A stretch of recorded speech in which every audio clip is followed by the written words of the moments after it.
we're just going to work with fractions. We're going to work with fractions and leave them exactly where they are.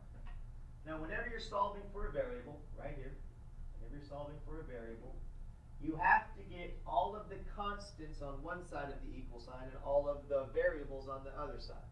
Okay? So if you wanted to get this guy right here, it's the negative half of a number, or n, what could I do to get rid of this 3/4?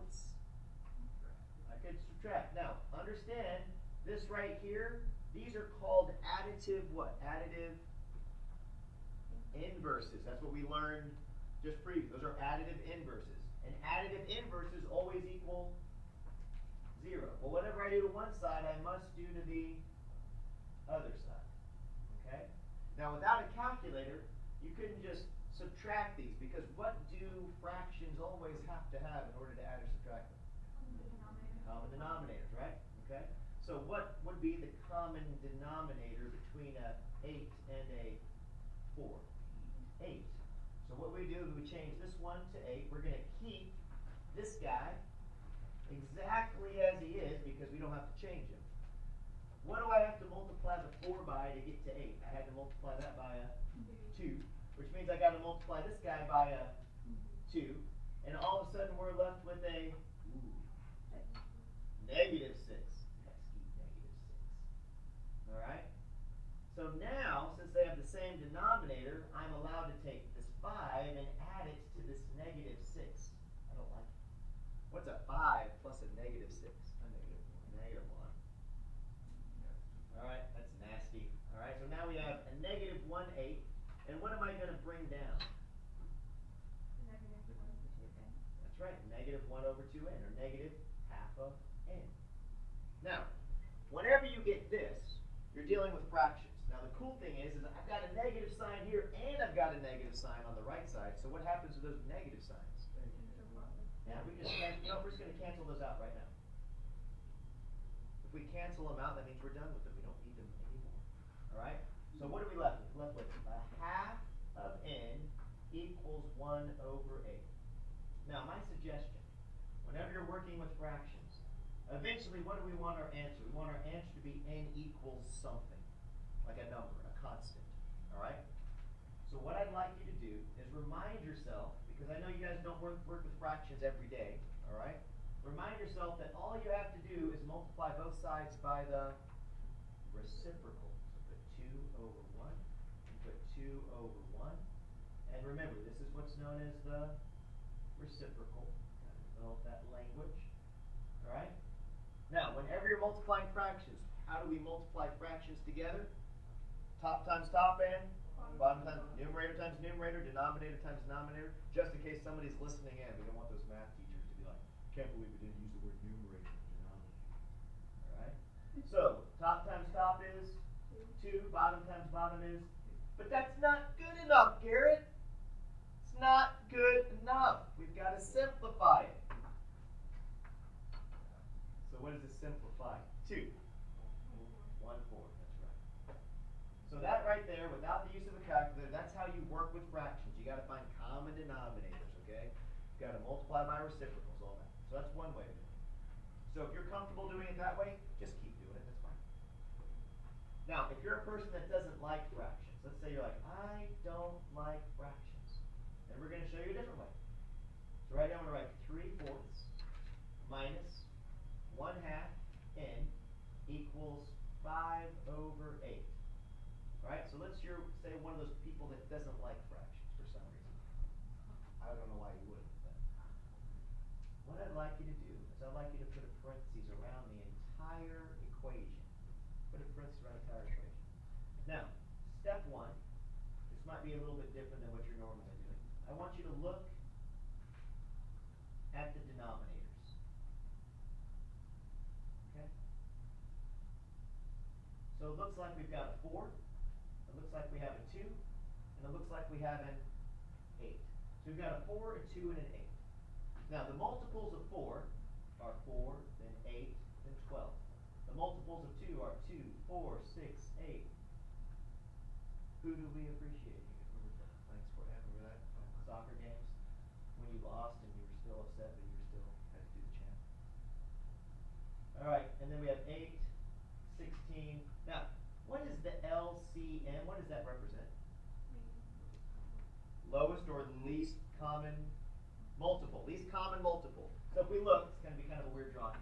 All right? I'm going to do like a reverse C. Sound effects are free. All right?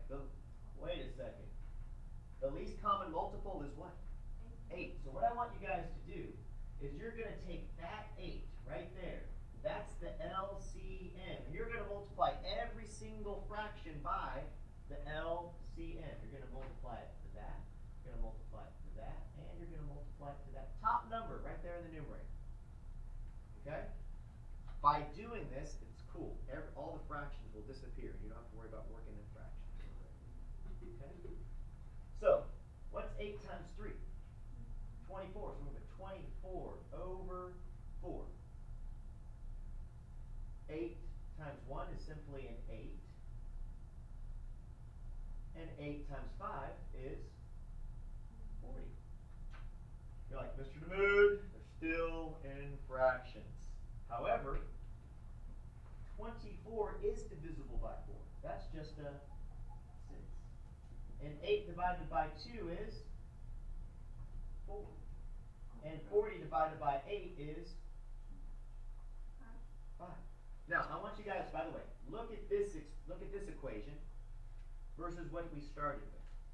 Which one looks easier to solve? The one we started with or this one right here? The second one. Because you converted everything what? To just regular whole numbers or integers, right? Okay. Now, same steps. I'm sorry. Let's go back now. Same steps to solve it, right? What would I do to both sides? What would I want to do? Somebody said subtract 6. So that's the additive inverse, right? So that's the additive inverse here. Subtract 6 over here. And that gives us a -1.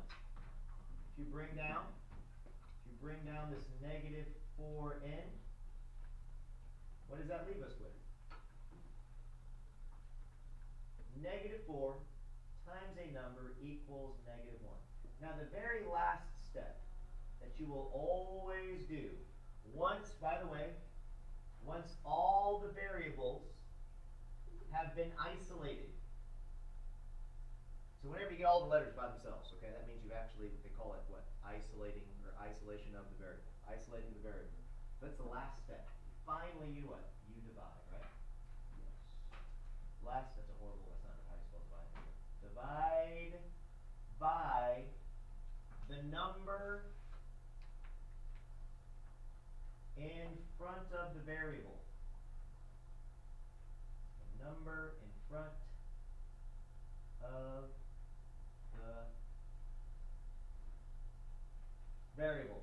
So, what are we going to divide both sides by? -4. The most common mistake I see students doing at the very last step is they divide by the wrong number. Like I've seen so many students get to right here and they don't divide by -4. You know what they divide by? -1. It's like they get all the way to the last step and then they divide by the wrong number. I'm like, oh, it hurts my heart. All right, so always divide by the number that's in front of the variable. And n is equal to -1 over -4. What am I allowed to do? Cancel the negative, so we don't have to keep it that way. That would be awful.